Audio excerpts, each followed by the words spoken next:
बिस्मिल्लाहिर्रहमानिर्रहीम। साईं सरदार रहमतुल्लाह अलैह दा कलाम दोस्तों की नज़र कर रहे हैं।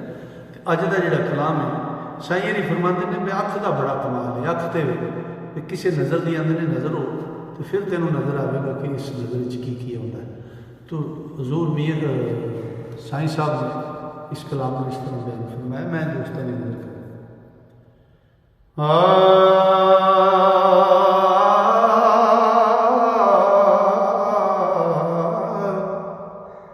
किसे नजर दी नजर जो नजर नाई ओ नहीं नजर मंजूर नू वेख सकदी।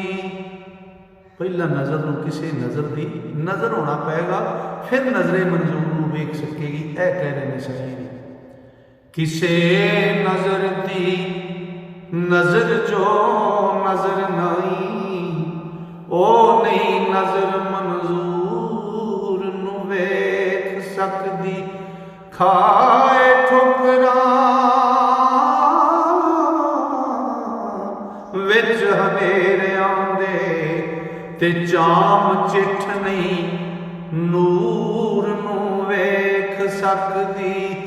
ते दूर सत्या रूप पर नूर ताई हो गई दूर नहीं नूर नू वेख सकदी। ओ जिस विच दुई दी धुंद सरदार साइयां ओ नहीं अख हजूर नू वेख सकदी। ओ जिस विच दुई दी धुंद सरदार साइयां ओ नहीं अख हजूर नू वेख सकदी। अख मौत भी अख जिंदगी भी ते अख सारे वजूद दी रख हुंदी। ओ जिस अख नू अख दी शर्म नहीं ओ जिस अख ने अख दी शर्म रखी उस अख दी जिंदगी वख हुंदी। ते दुख अख दा ओ लख हजार नेमत अन्नी अख दी शान ना कख हुंदी। अख दिल दा पख सरदार साइयां ओ अख दिल दा पख सरदार इयो सुच्चा दिल होवे सुच्ची अख हुंदी।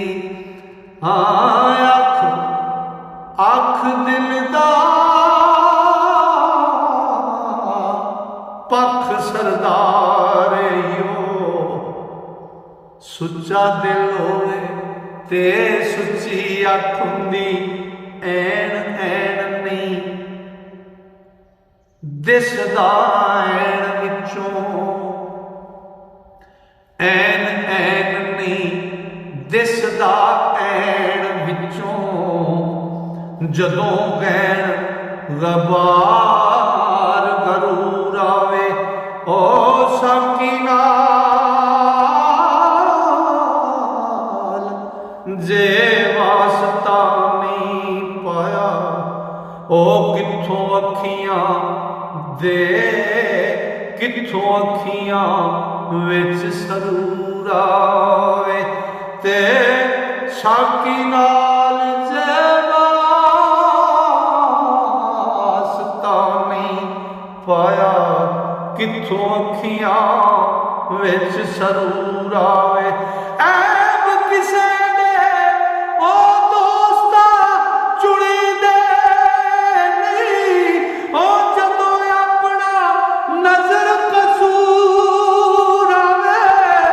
नजर नजर दी नजर सरदार होवे नजर वालियां नजर नूर आवे। ओ नजर नजर दी नजर सरदार होवे नजर वालियां नजर दूर आवे। लो जी अज का एक कलाम मुकम्मल होया। इंशाअल्लाह मेरे रब ने फजल किया जी सामा ने जारी की तो अगला कलाम लेके फिर दोस्तों की खिदमत हाजिर होवांगे। तां तक वास्ते अल्लाह सोने दे वाले रब सोना तो मेरे सारे मोहब्बत नाल सुनने वाले श्रोतियां अपने फजल नाल अपनी रहमत नाल ते अपनी वड्डियां मेहरां नाल रखे। अस्सलाम।